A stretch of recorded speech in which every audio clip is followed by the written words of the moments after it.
I'm an Uber driver, and although I don't like working nights, I did it on that occasion because I had argued with my wife.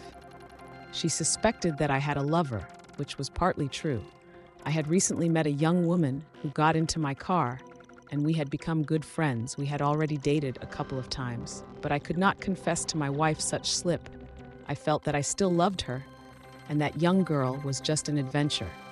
I wandered around the city without doing a race.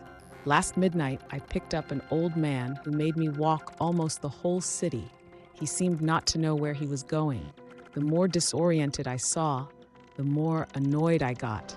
I should not have gone out that night. At those hours, you find one to any character that lines in madness. And I say that because with that character, you could not have a coherent conversation.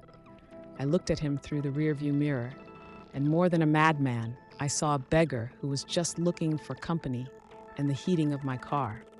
Although I spoke little, if I noticed that I was staring at the rearview mirror and smiling, at times his smile was tender and jovial, in others deep and dark.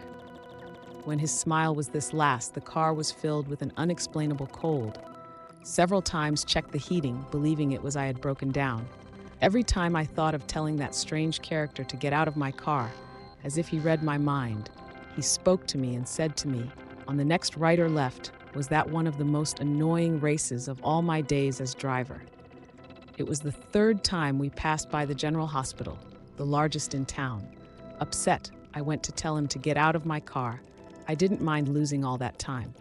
When the man before I spoke put his hand on my shoulder, and I said, "Here you stay," did not say, "Here I stay." His sentence was clear. "Here you stay." I felt a cold run through my spine.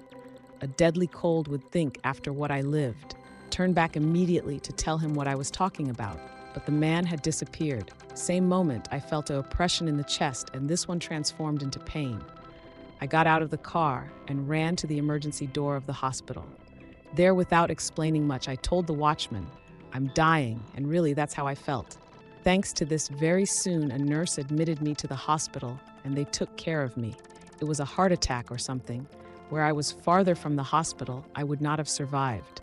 The doctors congratulated me on my quick reaction, saying it seemed like a miracle. I really do not know how to feel.